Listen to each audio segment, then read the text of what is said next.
ज्या अवस्थेमध्ये तिची सून माझ्याकडे आली त्या पोरीचं ना बघवत नव्हतं तिच्याकडे. केलं तिला गाईड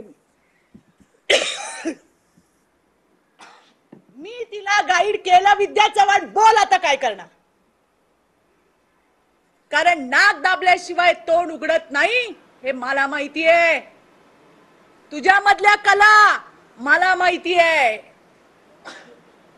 काय करू ताई, मी कुठे जाऊ, मी कुणाला सांगू. माझी पोरगी माझ्यापासून नेली तोडून. रडून रडून बेहाल झालेली एक डॉक्टर मुलगी माझ्या समोर बसली होती. आणि हा जर अपराध असेल ना विद्या चव्हाण, तर असे 1000 अपराध चित्रा वाघ करेल, 1000 अपराध करेल. आपल्या सुनेचे कसे धिंडवडे काढले. त्या पोरीनी मला रडून सांगितलं, मी महाराष्ट्राच्या समोर सांगते, हो मी तिला मदत केली.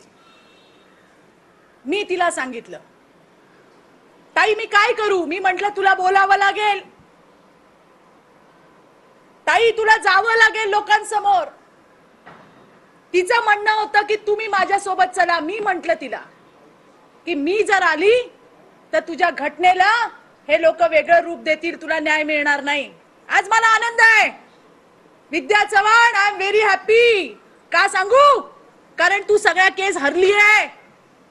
आज ते लेकरू त्या आईच्या कुशीमध्ये आणि त्याच्यामध्ये खारीचा वाटा चित्रा वाघचा आहे, याचा मला अभिमान आहे.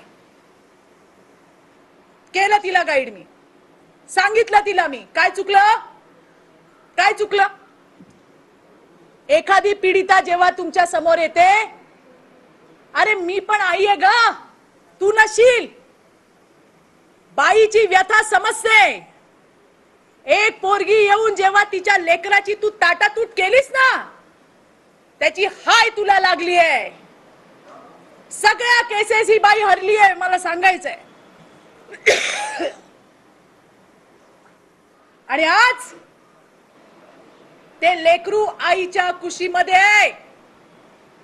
मला त्याचा अभिमान आहे, मला त्याचा आनंद आहे. केली मदत मी. काय चुकलं,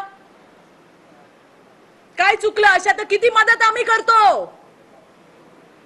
एखाद्या बाईवरती जर अन्याय अत्याचार होत असेल, जेवढं माझ्याने होईल तेवढं सहकार्य मी नेहमी करते आणि करत राहणार. आणि म्हणून त्या पेनड्राईव्हची पुंगळी कर आणि कुठे ठेवायचं ते ठेवून दे. पुन्हा माझ्या नादी लागायचं नाही. केली मी मदत तुझ्या सुनेला, ती मदत केली म्हणून ते लेकरू आईच्या कुशीत आहे. आणि अशा 1000 अपराध जर मी हा केला असेल ना विद्या चव्हाण, तयार आहे मी, तयार आहे. पुन्हा असे फुसके बाम सोडू नको. आपल्या वयाला पण शोभलं पाहिजे. जे केलं ते केलं आणि जे केलं त्याचा अभिमान आहे, मला अभिमान आहे.